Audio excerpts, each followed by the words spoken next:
আসসালামু আলাইকুম প্রিয় বন্ধু। এই যে আমরা এখন চলে যাচ্ছি রেল লাইনের উপর দিয়ে। আমরা শুটিং করার জন্য আমরা অনেক জায়গায় শুটিং করে থাকি। আজকে আমরা যাব ওই রেল লাইনের ওই সামনের দিকে। দেখা যাক ওখানে আজকে কি ভিডিও বানানো যায়। এই যে আমাদের পুরো অডিয়েন্সরা যাচ্ছে, দলের কর্মীরা হাঁটতে হাঁটতে যাচ্ছে। এই যে হাই দিয়ে দাও। হ্যাঁ ঠিক আছে, দেখছেন তো যে সবাই হাই দিতে দিতে যাচ্ছে। এই যে এই পাশে অ্যাকচুয়ালি আমরা নদীর ধারেতে সবসময় শুটিং করে থাকি। তো আজকে কি মনে হলো আমাদের যে আমরা রেল লাইনে আজকে একটা শুটিং করব, এই জন্য আমরা রেল লাইনের দিকে যাচ্ছি। এই যে আমার বড় ভাই, আমাদের টিমের অন্যতম সদস্য, যার কথা না বললেই নয়, সে হলো এই যে শরীফ আহমেদ। হ্যালো, আসসালামু আলাইকুম দর্শক, সব কেমন আছেন? নিশ্চয় ভালো আছেন। আমরা শুটিং এর উদ্দেশ্যে এক জায়গায় যাচ্ছি, একটি নতুন একদম স্পেশাল শুটিং করব, আনকমন আর কি। তো আমরা ভেবেছি আর কি খুব মজার একটি ভিডিও, তো আপনারা দেখবেন, আমাদের চ্যানেলে অবশ্যই দেবো, এটা দেখতে পারবেন। আগাম করে কিছু বলছি না, দেখতে পারবেন। আমরা এখন এটা হচ্ছে ইন্ডিয়া টু দর্শনার রেলপথ আর কি। রেলপথ দিয়ে আমরা হেঁটে আমরা ভিডিওর উদ্দেশ্যে আমরা যাচ্ছি একটা গন্তব্যস্থানে। সেখানে গিয়ে আমরা কিছুটা মানে কয়েকটা ভিডিও বানাবো আর কি। ভিডিও বানানোর উদ্দেশ্যে আমরা যাচ্ছি, ভিডিও বানানোর উদ্দেশ্যে যাচ্ছি। তো দেখেন গাইজ, এখানে আমরা রেলের উপরে যাচ্ছি। দেখেন আমরা অনেক কয়জন আছি,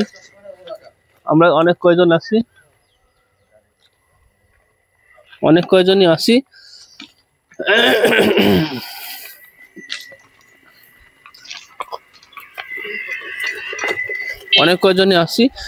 তো আমরা যাচ্ছি, দেখি কয়টা ভিডিও বানানো যায়।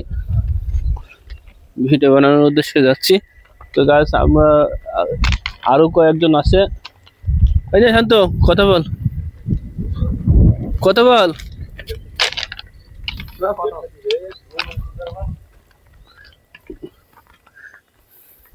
তো হচ্ছে আমরা যাচ্ছি, আমরা দেখি আমাদের ওখানে একটি গ্রাম মসজিদ কমিটি থেকে একটি গ্রামের উদ্যোগে মাছ ছাড়ছে, সেখানেও একটু দেখবো। আর ওর পাশেই একটা ভিডিও বানাবো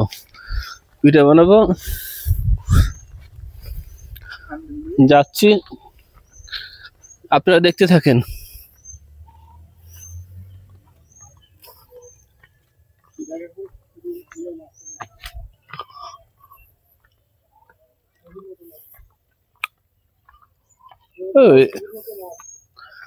আমার ধান তো মনে হচ্ছে একটাও খাড়া নেই রে আসল।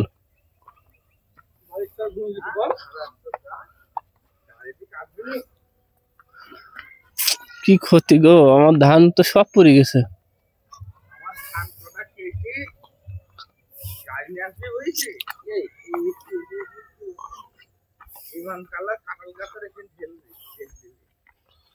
বাড়ির ছাদে ঢেলে দেবো। একটু কথা বল আসল, কেন এটা ওটা বল।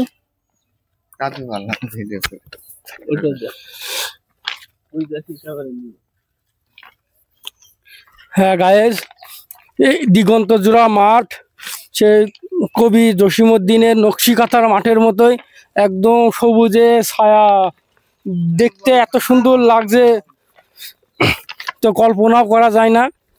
এসব দৃশ্য গ্রামে না আসলে উপভোগ করা যায় না। সত্যি অসাধারণ, মনোমুগ্ধকর পরিবেশ, এক কথায় জাস্ট ওয়াও। এই রেলের দুই পাশে পানি জমে, এক ধরনের আষাঢ় মাসে বিলের মতো হয়ে যায়। তো গ্রামবাসীর উদ্যোগে প্রতি বছরই মসজিদ কমিটি থেকে মাছ ছাড়া হয়। সে মাছগুলো 2-4 মাসের মধ্যে অনেক বড় বড় হয়, 10 মণ করে ওজন হয়। যে মাঠের ভিতরে ধান পাকা শুরু হয়ে গেছে, কিছুদিনের মধ্যে ধান কাটা শুরু হবে। দিগন্ত জোড়া মাঠ।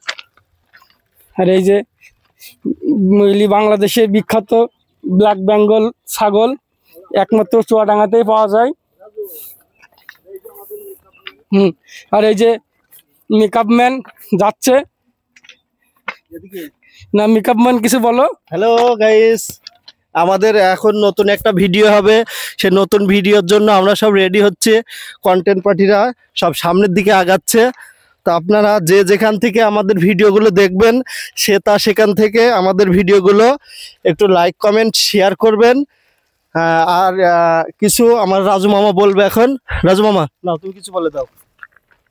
ওই দেখা যায় তাল গাছ, ওই আমাদের গা, ওইখানেতে বাস করে কানা বগির কানা বগি তো আর নেই, এখন আমরাই বাস করছি। খুদা হাফেজ ভাই, এই কথা বলে ভিডিওটা শেষ করছি।